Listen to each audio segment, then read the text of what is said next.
പ്രഭാഷണ കലയുടെ കുലപതി സുകുമാർ അഴീക്കോട്. പ്രസംഗത്തിൽ ആരോഹണ അവരോഹണ ക്രമത്തിലൂടെ പ്രസംഗത്തെ ഒരു കലാസൃഷ്ടിയാക്കി മാറ്റി സരളമധുരമായ ശൈലി കൊണ്ട് കേൾവിക്കാരെ ആകർഷിച്ച് വാക്കുകൾ കൊണ്ട് ഒരു മഹാസാഗരം തീർത്ത സുകുമാർ അഴീക്കോട്.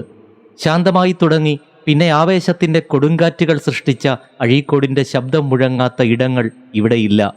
സാഗരഗർജനം എന്നാണ് വൈക്കം മുഹമ്മദ് ബഷീർ അഴീക്കോടിൻ്റെ പ്രസംഗത്തെ വിശേഷിപ്പിച്ചത്.